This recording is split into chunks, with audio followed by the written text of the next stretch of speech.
If I'm doing this only once, that's all. Suppose suddenly I want to know what would be the yield to maturity.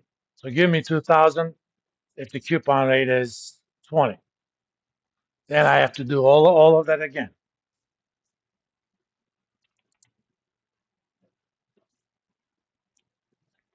But instead of doing that, we'll be civilized.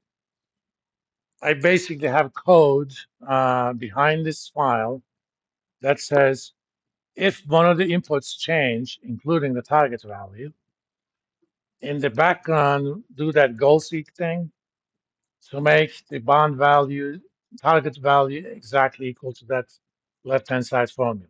Okay? By changing what I don't know, that unknown. So as soon as I double click and make that red, make that green, we're done. Now, suppose I want to know what would happen if it's 10%. If one of the inputs change while this is in green light, it does the calculation for you. Oh, I'm sorry, I have the wrong input. It should be yield to maturity. All right. So a 5% yield to maturity is going to give you exactly 2,000. Oh, if it's 634 years. If it's 30 years, something else.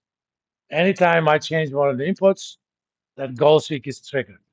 If I change something else on the sheet, nothing's going to happen. Here, I'm going to write 5, nada, because I have a condition under that tab that says if any one of these cells change or what you don't know changes. For example, I can say, find me the coupon rate. I mean, right now, this is what it is.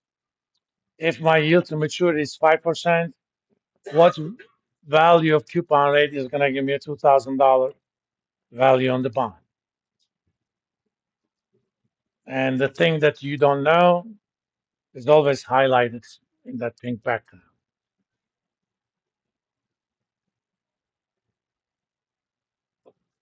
That's just for visual purposes. This actually makes your life quite easy. Okay. Let me see. I have about 9 minutes, so let's briefly talk about. Uh, you should kind of play with this, both homework assignments, exams, and Jeopardy. You are allowed to, in fact, encouraged to use this one. If you want to make calculations doing something else, go ahead. One thing I'm going to warn you, uh, if you Google on the internet a formula for the yield to maturity, it's going to give you a formula. And that is a completely wrong formula. It is an approximation. There is no exact formula for yield to maturity. There is no exact solution for that. And if you make your calculations using that approximate in a multiple choice exam, I'm going to make sure that that approximate is going to be one of the choices and it's going to be the wrong choice. All right. So when you're using something from internet, find out what are the limitations of that. This is true for any scientific endeavor. If you want to calculate the orbit of Neptune, Newtonian laws of motion is just fine. If you want to calculate the orbit of Mercury, that's going to be a big trouble because Mercury is so close to the Sun, and Newtonian physics do not account for that. In fact, that was the first evidence for Einstein's general relativity theory. It actually predicted Mercury's orbit to the digit. But for Neptune, you don't have a problem. Same thing. If you're using an approximation, approximations are good for the limited context. For example, in uh, compounding and stuff, we have a rule. It's called Rule of 72.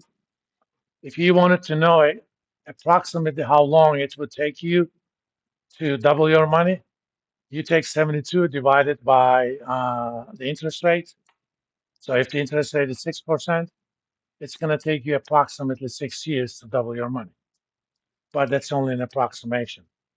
If the interest rate is 25%, rule of 72 fails horribly because it is designed to work in a small neighborhood around zero. Okay? So know when things are useful if you're going to use things like that. But I created this for you. Just go ahead and use it if you want to.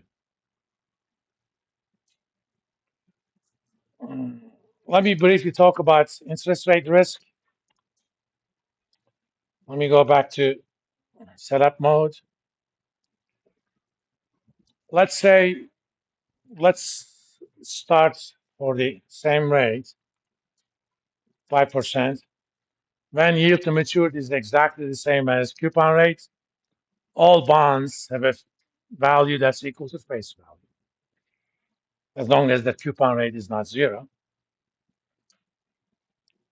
If I increase that yield to maturity by 1 basis point, I'm going to make that 501. What happened to the value of the bond? Unsurprisingly, it went down because I am now discounting at a higher rate.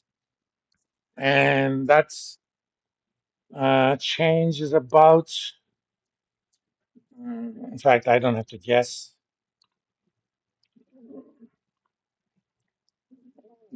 divided by 1000 minus 1. And let's make that a percent. So 1 basis point increase in yield to maturity decreases the value of a 30-year bond with 5% coupon rate by about 0.15%. Or if I increase that, let's do 10 basis points move. If interest rates went from 5 to 510, the value of the 30-year bond is going to go down by 1.5%. That's a big number. What if this was a 5-year bond? The value of 5-year bond will also go down, but not by as much. It's going to go down by only 0.4%. So immediately you know that the longer is the maturity of a bond, everything else being the same, or as we say in economics, using the Latin term, ceteris paribus, keeping everything else the same. Technically, in economics, ceteris is never paribus, but it's a thought experiment. Everything else being the same, if I only move the yield to maturity, if I only change the maturity, the longer is the maturity, the riskier is the bond. So interest rate risk increases with the length of the maturity. Similarly, everything else being same, uh,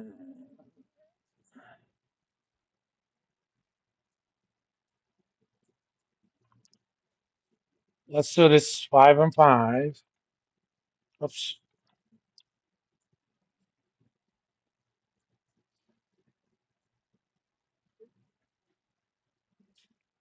If I have a 5% coupon rate for a 5-year bond, uh, value is going to decline by 0.43. And if I go from 10% to,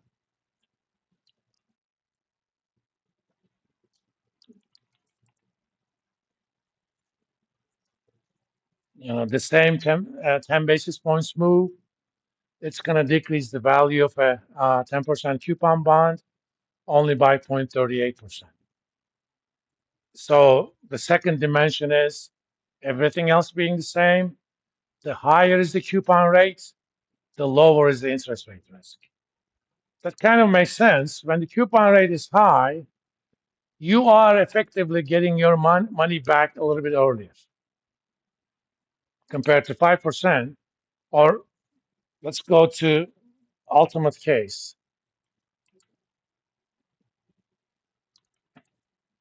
In this case, I have to kind of figure this out. And I'm going to calculate it based on this. So when the yield to maturity goes from 10% to 1010, oops,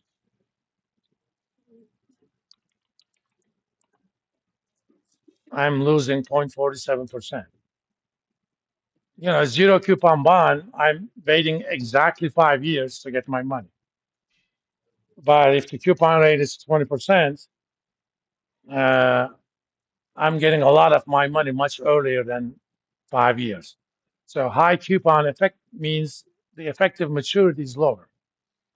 Since lower effective maturity means lower interest rate risk, that's where that comes from. So two things to remember: longer maturity, higher interest rate risk; higher coupons, lower interest rate risk. On Wednesday, today is Wednesday. On Monday, we're going to play Jeopardy for Chapter 3, and I'm going to finish up Chapter 6 next Wednesday. The Monday after that, we're going to play Jeopardy on Chapter 6, and the Wednesday after that, we will have our first midterm, which is going to cover 2, 3, and 6. And I'll talk to you about the structure next week.